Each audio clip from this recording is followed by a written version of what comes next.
Hi friends, welcome to the UPSC PCS forum. हमने start किया था भक्ति और सूफी सेंस को और हमने देखा था 39 नंबर क्वेश्चंस को। आज हम देखेंगे 40 नंबर क्वेश्चन से।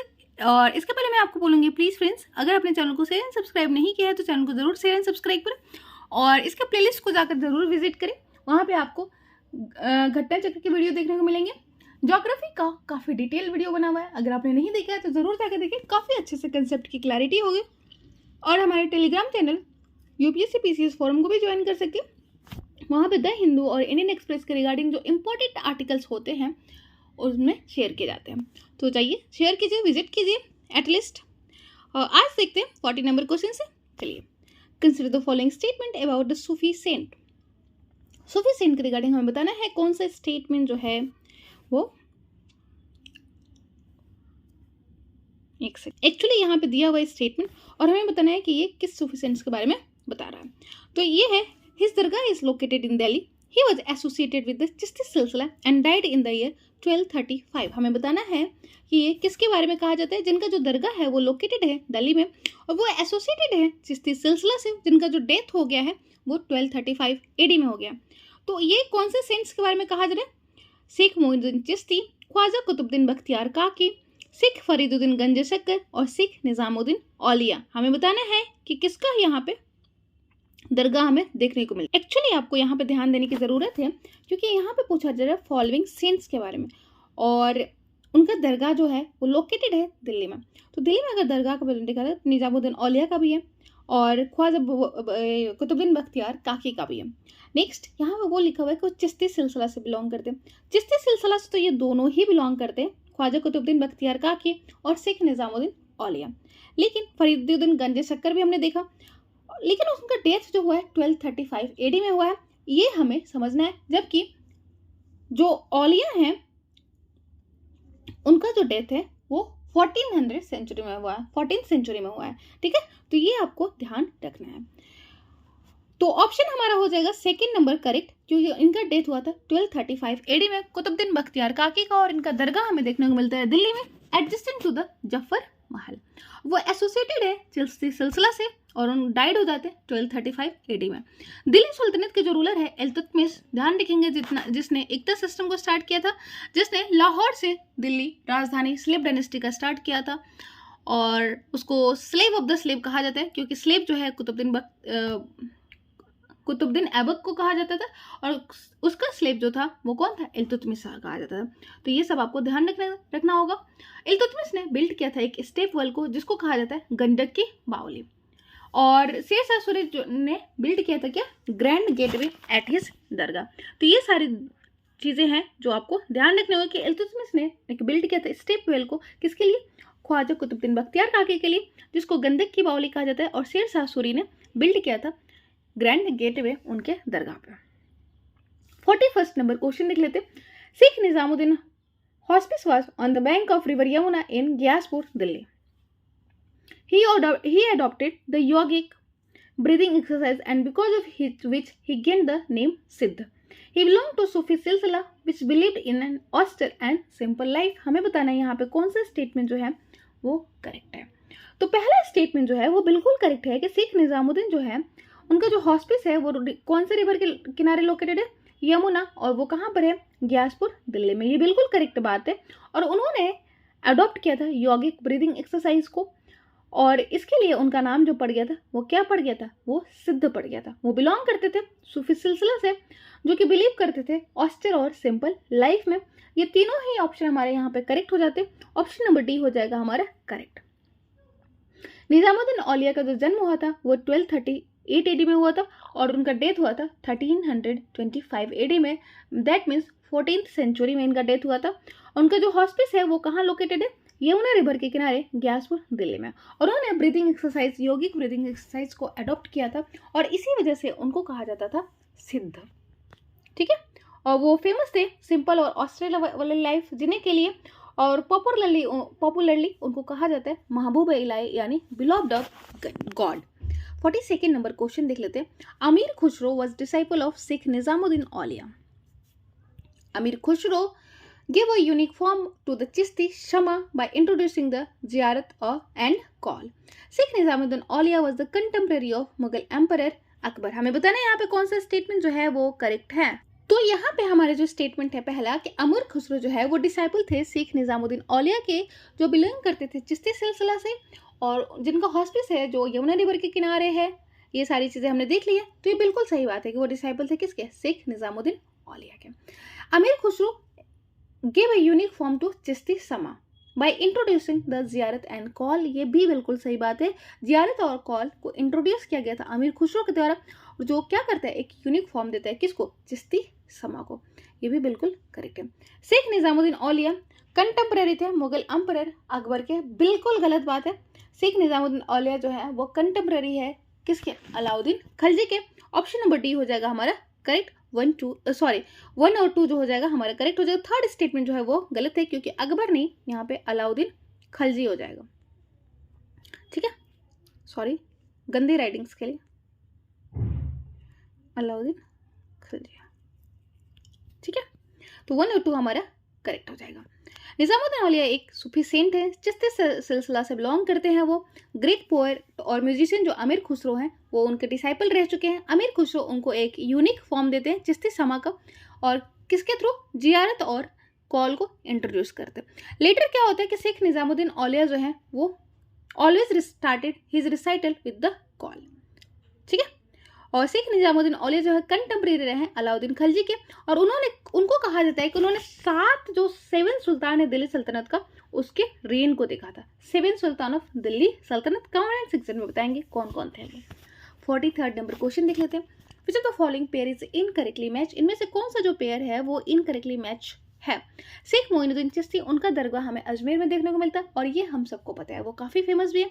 शेख फरीदुद्दीन गंज शक्कर अजोधन, पाकिस्तान में उनका हमें दरगाह देखने को मिलता है। ये भी बिल्कुल करेक्ट है कि जो शेख फरीदुद्दीन गंज शक्कर हैं उनका जो दरगाह है वो अजोधन पाकिस्तान में देखने को मिलता है, बिल्कुल करेक्ट है। शेख निजामुद्दीन औलिया लाहौर में, ख्वाजा कुतुबुद्दीन बख्तियार काकी दिल्ली में। शेख निजामुद्दीन औलिया के बारे में हमने काफ़ी डिस्कस कर लिया, और उनका जो दरगाह है ये हमें देखने को मिलता है कहाँ पे, दिल्ली में। लाहौर में नहीं देखने को मिलता, और कुतुबुद्दीन बख्तियार काकी का भी हमें दिल्ली में देखने को मिलता है। ऑप्शन नंबर 3 हो जाएगा हमारा इनकरेक्ट। यहाँ पे इनकरेक्ट स्टेटमेंट ही पूछा जा रहा था।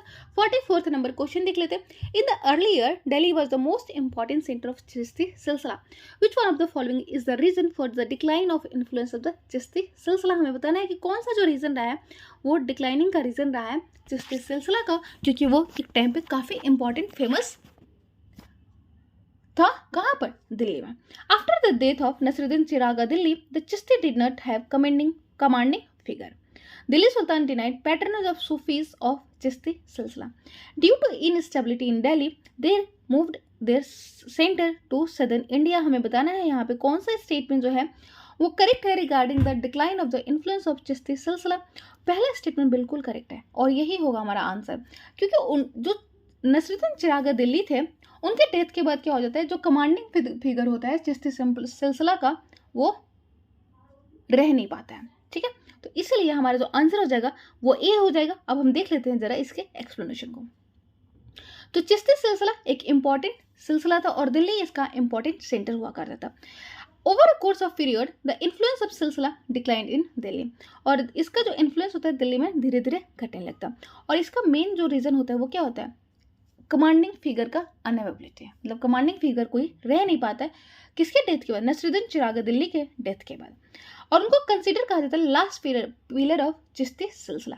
किसको, नसरुद्दीन चिरागा दिल्ली को क्या कहा जाता है, लास्ट पिलर ऑफ चिश्ती सिलसिला। और वो फॉलोअर है किसके, और उनके फॉलोअर को क्या कहा जाता है, रोशन चिराग दिल्ली, जिसको पर्शियन में मीनिंग होता है इल्यूमिनेटेड लैंप ऑफ दिल्ली। ठीक है, illuminated lamp of Delhi. 45th number question देख लेते हैं। Consider the following statement with reference to the Sheikh Salim Chishti. तो शेख सलीम चिश्ती के रिगार्डिंग कौन सा स्टेटमेंट जो है वो इनकरेक्ट है, ये हमें बताना है। तो dargah of Sheikh Salim Chishti is located in Ajmer. He was direct descent of Baba Farid. हमें बताना है यहाँ पे कौन सा स्टेटमेंट जो है करेक्ट है। ध्यान रखेंगे इनकरेक्ट है स्टेटमेंट। यहाँ पे शेख सलीम चिश्ती देख के हमें ना कंफ्यूज नहीं होना है कि कहीं चिश्ती देख के हमें ये ना लगा दे कि अजमेर में मोइनुद्दीन चिश्ती का दरगाह है, ना कि शेख सलीम चिश्ती का। शेख सलीम चिश्ती का जो दरगाह है वो आगरा में देखने को मिलता है, उत्तर प्रदेश में। और ध्यान रखेंगे कि इनके ही नाम पर अकबर इनको बहुत ज़्यादा पूछते थे, बहुत ज़्यादा रिस्पेक्ट करते थे, रिवर्ट करते थे, ठीक है। और इनके नाम पर ही अकबर ने अपने पुत्र जहांगीर का नाम सलीम रखा था, ठीक है। तो ये सारी चीज़ें को आपको बहुत अच्छे से क्लैरिटी हो। He was direct descendant of Baba Farid, ये बिल्कुल सही बात है, ठीक है। तो ऑप्शन नंबर हमारा फर्स्ट जो है वो स्टेटमेंट फर्स्ट हमारा रॉन्ग हो जाता है और सेकंड जो है वो करेक्ट हो जाता है, इसलिए यहाँ पे इनकरेक्ट स्टेटमेंट पूछा जा रहा है। ऑप्शन नंबर ए हो जाएगा हमारा करेक्ट स्टेटमेंट। और वो काफ़ी पूछे जाते हैं किसके द्वारा, मुगल एम्परर अकबर के द्वारा। और उनके बेटे का नाम भी क्या होता है, सलीम होता है, यानी जो एम्परर जहांगीर होता है उनका नाम क्या पड़ता है, सलीम। नेक्स्ट क्वेश्चन देख लेते हैं, 46 नंबर क्वेश्चन देख लेते हैं। Suhrawardi silsila was popular in central India. Sufis of silsila accepted the services of the state. Sheikh Shihabuddin Suhrawardi was associated with the silsila. हमें बताना है यहाँ पे कौन सा स्टेटमेंट जो है वो करेक्ट नहीं है, यानी इनकरेक्ट स्टेटमेंट बताना है। तो सोहरावर्दी जो सिलसिला था वो पॉपुलर सेंट्रल इंडिया में नहीं था, ये मेनली पॉपुलर था कहाँ पे, पंजाब और मुल्तान वाले रीजन में। मतलब कहाँ पे कन्फाइन था, मुल्तान और पंजाब वाले रीजन में, ये सेंट्रल इंडिया पे फेमस नहीं था। ऑप्शन हमारा फर्स्ट ही हो जाएगा wrong. Sufis of silsila accepted the service of the state, बिल्कुल सही बात है कि जो इस सिलसिला के जो सूफीज थे उन्होंने सर्विस एक्सेप्ट किया था स्टेट का, ये बिल्कुल सही बात है, ये आपको ध्यान रखना है। दो टाइप के मतलब सूफीज हुआ करते थे, एक जो एक्सेप्ट करते थे स्टेट के सर्विसेज को और दूसरे जो है वो एक्सेप्ट नहीं करते थे। शेख शिहाबुद्दीन सोहरावर्दी जो थे वो एसोसिएटेड थे इस सिलसिला से। ऑप्शन हमारा 2, 3 जो है स्टेटमेंट वो करेक्ट है, जबकि फर्स्ट स्टेटमेंट जो है वो इनकरेक्ट है, और इसीलिए हमारा ऑप्शन ए हो जाएगा, ए हो जाएगा इनकरेक्ट स्टेटमेंट, यानी यही होगा हमारा राइट आंसर। 47 नंबर क्वेश्चन देख लेते हैं। With reference to the religious history of medieval India, the Sufi mystics are known to pursue which of the following practices. तो सूफी मिस्टिक्स को कहा जाता था कि वो परस्यू करते थे कौन सी प्रैक्टिसेस को, ये हमें बताना है मेडिवल इंडिया में। तो meditation and control of the breath, severe ascetic exercise in lonely places, recitation of holy songs to arouse the state of ecstasy in their audience. हमें बताना है यहाँ पे कौन सा स्टेटमेंट जो है वो करेक्ट है, यानी कौन सा जो प्रैक्टिस है वो किया जाता था मेडिवल इंडिया के जो सूफी सेंट्स हुआ करते थे उनके द्वारा। तो meditation and control of breath बिल्कुल सही बात है, ये तो बिल्कुल ही किया जाता था। Severe ascetics exercise in lonely places, ये भी बिल्कुल सही बात है। Recitation of holy songs to arouse a state of ecstasy in their audience, ये भी बिल्कुल सही बात है। तीनों ही स्टेटमेंट हमारे करेक्ट हो जाते हैं, ऑप्शन नंबर डी हो जाएगा हमारा करेक्ट। सूफी जो है वो ड्राइज होता है, वो इस्लाम का एक सेक्ट होता है, इस्लाम में वेरी अर्ली स्टेट में वो स्टार्ट हो जाता है। और सूफी जो सेंट्स होते हैं वो हेल्प करते हैं स्प्रेड करने में पीस और हार्मनी। कहाँ पे, मेडिवल पीरियड का ये बातें हो रही हैं। और ये सूफी जो है वो टर्न हो जाते हैं एसेटिज्म को और मिस्टिसिज्म, और प्रोटेस्ट करते हैं अगेंस्ट ग्रोइंग मेटेरियलिज्म। मेटेरियलिज्म को जो ग्रो कर रहा था उसके अगेंस्ट वो प्रोटेस्ट करते हैं, ठीक है।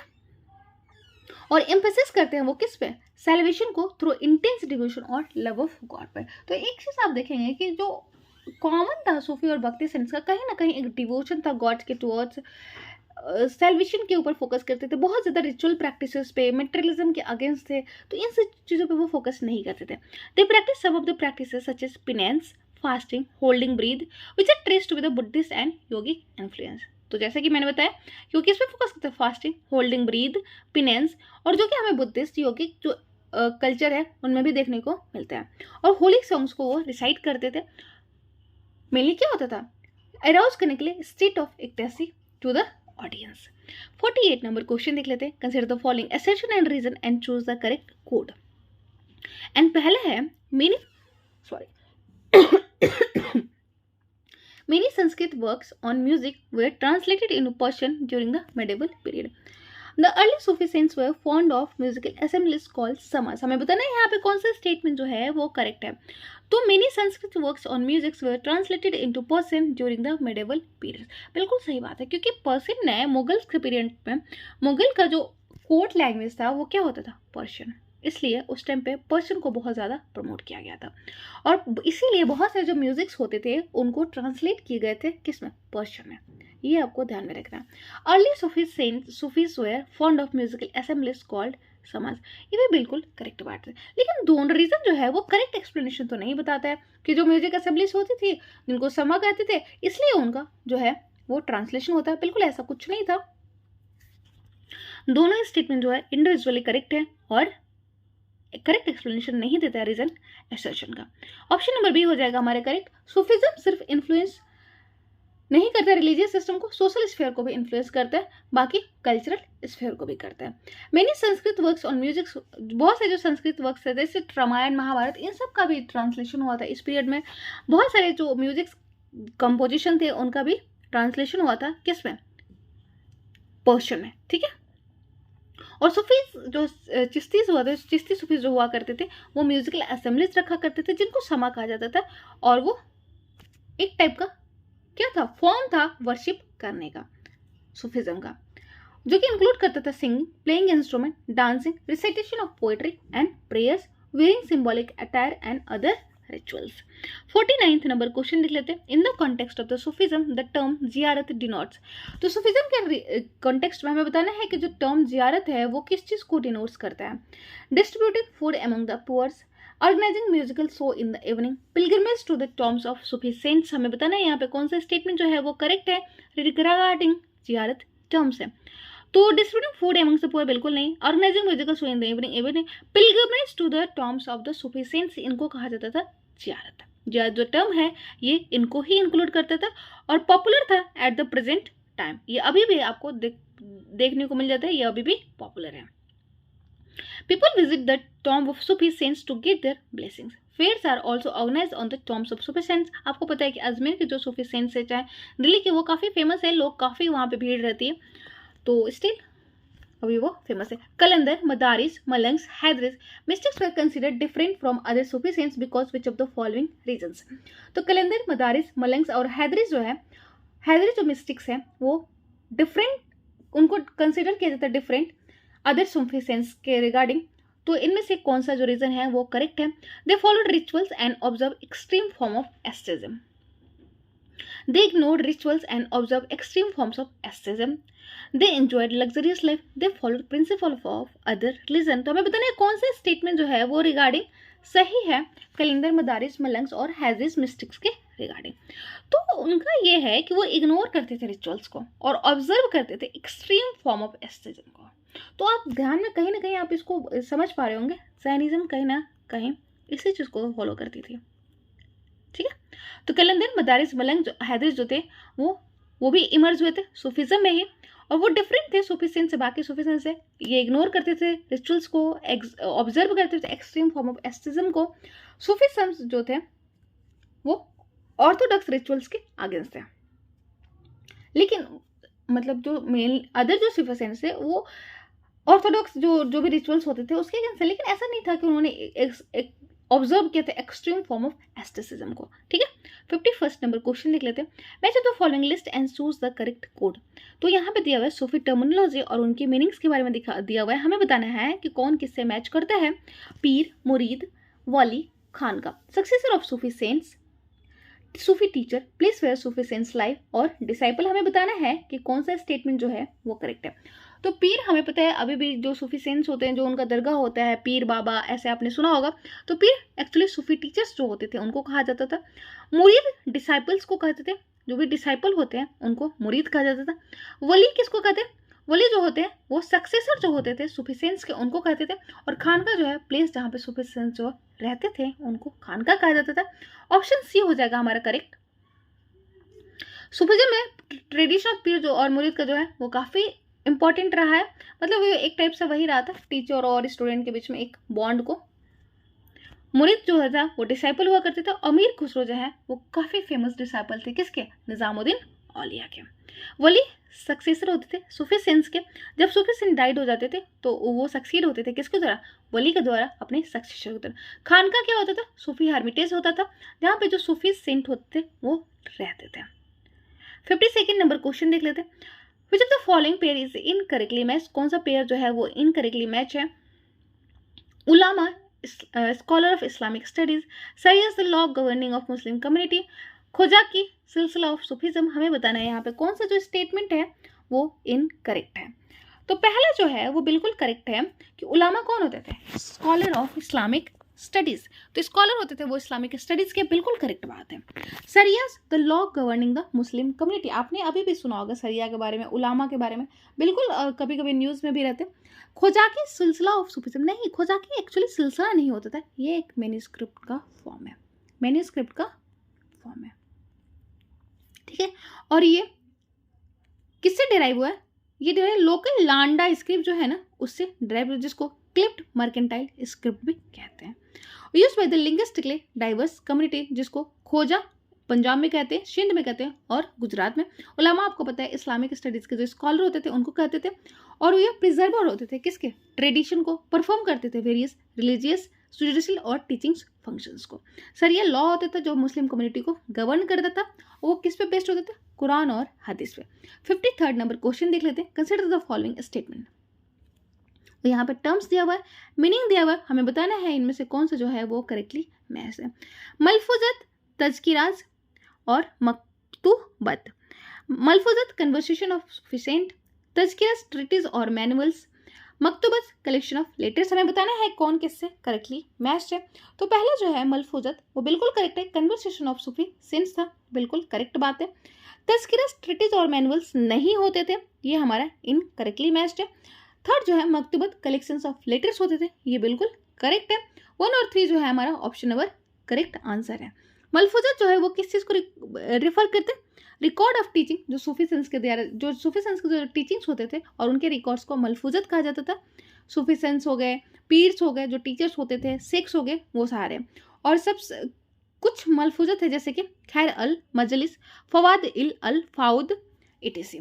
मकतूबत क्या होते थे, कलेक्शन ऑफ लेटर होते थे जिनको एड्रेस किया जाता था जो उनके मुरीद होते थे, मतलब जो डिसाइपल्स होते थे उनको। और तज़किरा जो है वो किस चीज़ को रेफर करते हैं, बायोग्राफिकल अकाउंट जो होते थे सूफी सेंस के, उनको कहा जाता था तज़किरा। और पहला जो तज़किरा है वो क्या है, CRU उई औलिया है, उनको पहला तज़किरा कहा जाता है, ये आप ध्यान में रखेंगे। तो आज हमारा कंप्लीट हो जाता है भक्ति और सूफी सेंस। आई होप आप लोगों को अच्छा लगा। Thank you so much.